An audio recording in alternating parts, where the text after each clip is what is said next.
What's up, guys, and welcome back to my reading journey. Hope you're all absolutely fine, and today, as usual, we're gonna continue with the book by Cicero on the ideal orator. It's gonna be the 24th part of the first book, so let's get started.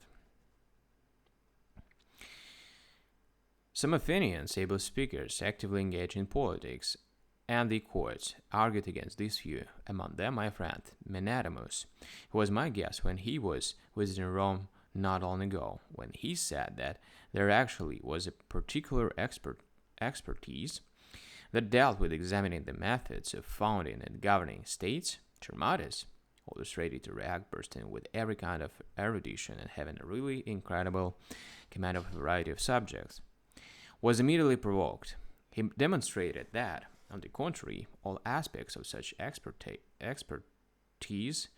had to be acquired from the philosophers, and that the practices that are established in the state concerning the immortal gods, concerning the education of the youth, concerning justice, endurance, self-control, and moderation in all things, and everything else that is essential for the existence of, or the sound moral condition of a community, were not discussed anywhere at all in the trivial handbooks of the rhetoricians. If those teachers of rhetoric cover such a huge number of the most important subjects in their systems, he inquired, why were their books crammed with talk of premia, and epilogues, and other nonsense of that sort? That was the word he used, while not a single syllable was to be found in their treatises about establishing communities and drafting laws, about equity, justice, and the fulfillment of obligations, and about quelling passions and building human character.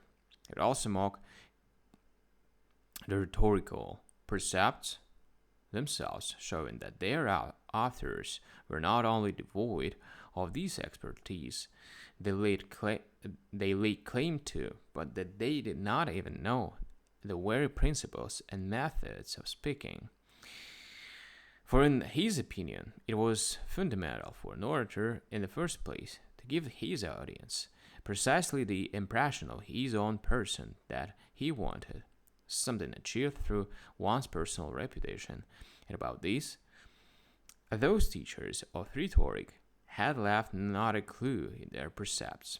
In second place, those who were listening to him should be emotionally affected in the way the orator wanted them affected, which was likewise something that could not possibly happen unless the speaker had learned in how many ways, by what means, and by what sort of speech human feelings might be moved in one direction or another.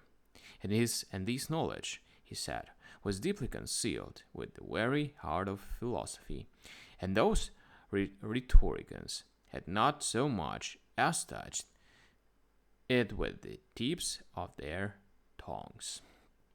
Alright, guys, we're done with this part, and we're gonna continue tomorrow with the next one. So thank you for joining in this video.